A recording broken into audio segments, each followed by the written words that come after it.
दर्शकों नमस्कार, स्वागत है आप सभी का वास्तु विचार चैनल में। यदि आपको लगता है कि आपकी शादी किसी ने बांध दी है, आपके रिश्ते को किसी ने बांध दिया है, आपके विवाह पर किसी ने टोना टोटका कर दिया है, तो बिल्कुल सही वीडियो पर आए हैं। यह वीडियो सिर्फ और सिर्फ आपके ही लिए है, क्योंकि इस वीडियो के माध्यम से आपकी शादी से जुड़ी जितनी भी समस्याएं हैं, अड़चने हैं, बाधाएं हैं, वह शीघ्र समाप्त होने वाली है। बस आप इस वीडियो में मेरे साथ शुरू से लेकर अंत तक जरूर बने रहना। आधा अधूरा देखोगे तो आपकी समस्याएं कभी समाप्त नहीं होगी, इसलिए वीडियो को पूरा देखें और जो उपाय मैं आपको बताने वाला हूं, इस उपाय को अच्छे से समझ लेना। दर्शकों, आज मैं आपको बताने वाला हूं बंधी हुई शादी को खोलने का एक चमत्कारी उपाय, जिसे यदि आप कर देते हैं तो यकीन मान के चलिए भगवान आपकी सारी मनोकामनाएं पूर्ण करेगी।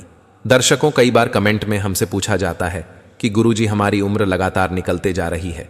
कोई कहता है कि मेरी उम्र 34 साल की हो गई, कोई कहता है कि मेरी उम्र 35 साल की हो गई, और कुछ बच्चे तो ऐसे भी हैं जिनका कहना है कि हमारी उम्र 45 साल की हो चुकी है, लेकिन अभी तक हमारी शादी नहीं हुई है।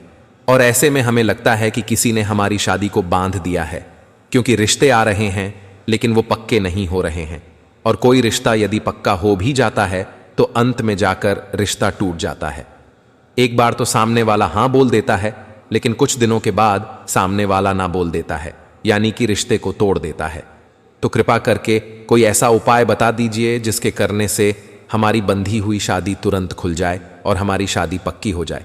तो दर्शकों, इन चीज़ों को कुछ लोग मानते हैं, कुछ लोग नहीं मानते। कुछ लोग कहते हैं कि तांत्रिक क्रियाएं होती हैं, लेकिन वहीं कुछ लोग का मानना है कि तांत्रिक क्रियाएं नहीं होती हैं।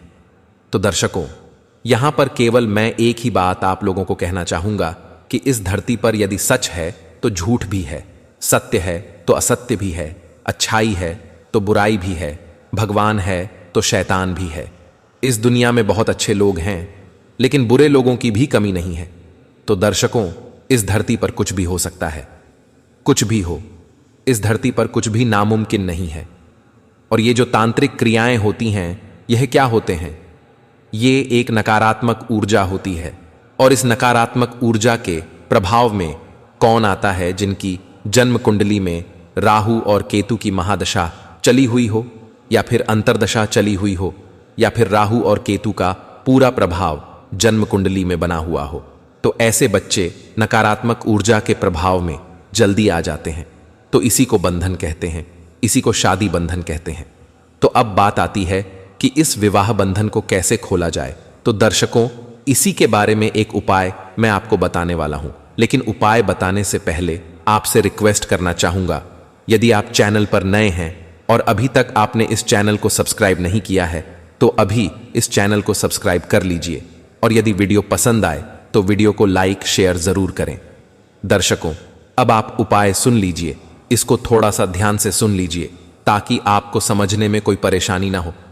तो सबसे पहले यह जान लीजिए कि यह उपाय आपको कब करना है। तो दर्शकों, यह उपाय आप किसी भी शनिवार के दिन कर सकते हैं। और शनिवार के दिन कब करना है? शाम के समय लगभग आप 8 बजे कर सकते हैं, 9 बजे कर सकते हैं, या आप 10 बजे भी कर सकते हैं। यानी कहने का मतलब है 12 बजे से पहले पहले यह उपाय आप कर दीजिएगा। तो इतना समझ आ गया आपको कि यह उपाय शनिवार के दिन रात के समय 8 बजे से लेकर 12 बजे से पहले पहले किसी भी समय यह उपाय आप कर सकते हैं। तो क्या क्या सामग्री चाहिए होंगे इस उपाय करने के लिए? आपको उपाय को करने के लिए एक ताला की आवश्यकता होगी। कैसा भी ताला, चाबी जो पहले से प्रयोग करते हैं, यानी कि आपके घर में कोई भी पुराना ताला है जिसको आप प्रयोग में लेते हैं, हमेशा तो उस ताले के साथ यह प्रयोग किया जा सकता है। दर्शकों, ऐसा नहीं है कि आप बाजार से कोई नया ताला खरीद कर लेकर आए और इसके साथ आपने ये प्रयोग शुरू कर दिया। ऐसा बिल्कुल भी नहीं करना है। पुराना ताला आपके पास होना चाहिए। तो इस बात का आप विशेष ध्यान रखें। दर्शकों, अब जान लेते हैं कि इस उपाय को करना कैसे है। तो आपको करना क्या होगा? आपने एक पुराना ताला चाबी ले लिया। अब ताला खोलकर उसकी चाबी को कहीं पर भी ऐसी जगह पर फेंक दो। आप भी यदि उस चाबी को ढूंढना चाहो तो आपको दोबारा मिल ना सके। कहने का मतलब है उसकी चाबी को ऐसी जगह पर डाल दो कि आप यदि उस चाबी को ढूंढना भी चाहे तो वह आपको ना मिल सके। गटर में डाल दो, टॉयलेट में डाल दो, या फिर तालाब में फेंक दो। कहीं पर भी ऐसी जगह फेंक दो। वह चाबी दोबारा आपको मिलने नहीं चाहिए। ऐसी जगह पर उस चाबी को आपको फेंक देना है, ताला खोल कर रखना है। यह बात तो मैंने पहले बता दिया है। और जहां पर यह चाबी डालते हैं उस जगह पर आपको लौंग फंसानी है। कैसे फंसानी है? लौंग का जो फूल वाला हिस्सा होता है वो हिस्सा आपको ऊपर रखना है, और जो नुकीला हिस्सा होता है वह आपको वहां पर फंसा देना है जहां पर चाबी लगाई जाती है। और अब यह सब करने के बाद इस ताले को अपने सर के ऊपर से 7 बार एंटी क्लॉकवाइज घुमाना है। यदि आप बच्ची हैं और यह उपाय आपका घर का कोई और सदस्य कर रहा है तो वह भी आपके सर के ऊपर से 7 बार एंटी क्लॉकवाइज घुमा सकता है। सर के ऊपर से 7 बार घुमाने के बाद इस ताले को किसी चौराहे पर रख देना है। चौराहा आप समझते हैं, जहां से 4 रास्ते पड़ते हों। तो उस चौराहा पर आपको यह ताला रख देना है। और चौराहे पर रखने के बाद आपको पीछे 10 कदम चलना है और राइट हैंड की तरफ मुड़ जाना है, यानी दाहिना मुड़ जाना है। दाहिना मुड़ने के बाद सीधा आपको घर को चले आना है। और घर में आपको ऐसे ही नहीं घुसना है। पहले आपको अपने हाथ धोने हैं, घर से बाहर ही। उसके बाद घर के अंदर आना है। जब ये ताला आप एंटी क्लॉकवाइज घुमा करके चौराहे पर रखने के लिए जाओगे तो उसी समय कोई भी घर का सदस्य घर के दरवाजे पर पानी का लोटा लेकर खड़ा हो जाएगा, और जैसे ही आप वापस आओगे तो आपके हाथ धुला देगा। उसके बाद आप अंदर आ जाइए। और यदि आपके घर में कोई नहीं है, आप अकेले हो और खुद के लिए ही यह कर रहे हो, क्योंकि कई बार क्या होता है कि बच्चे कहीं बाहर रहते हैं, वो अकेले रहते हैं, परिवार के साथ नहीं रहते हैं, और वो ये उपाय करना चाहे तो वो भी कर सकते हैं। तो ऐसे परिस्थिति में आप इस उपाय को कैसे करोगे? तो ऐसी परिस्थिति में अपने सर के ऊपर से इस ताले को 7 बार घुमाकर चौराहे पर जब आप रखने जाओगे तो उसी समय एक पानी का लोटा भरकर आपका जो मुख्य द्वार है वहां पर रख दीजिए, और आते समय अपने आप ही उससे हाथ धो सकते हैं। या फिर अगल बगल में कोई भी नल हो, नलकूप हो, वहां पर हाथ धोकर आप आ सकते हैं, कोई दिक्कत नहीं है।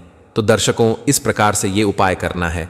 लेकिन यहां पर ध्यान देने योग्य एक बात और है, इसको बिल्कुल ध्यान से सुनिए। जब ये ताला आप सर के ऊपर से एंटी क्लॉकवाइज घुमा लेते हैं और जब तक यह ताला आप चौराहे पर रख नहीं देते तब तक बीच में आपको किसी के साथ बोलना नहीं है। यानी कि जैसे ही आपने सर के ऊपर से 7 बार घुमाया, इस समय आपको मौन धारण कर लेना है, मतलब बोलना बिल्कुल भी नहीं है, और सीधा चौराहे पर जाना है। चौराहे पर रखने के बाद ही आप किसी से बात कर सकते हैं, उससे पहले आपको किसी से बात नहीं करनी है। कोई यदि जानकार भी मिले तो इशारों में इसको समझा दो। कुछ कहना भी चाहते हो तो इशारों में इसको समझा सकते हो। आपने किसी से कोई बात नहीं करनी है। और यह उपाय आपको गुप्त ही रखना है।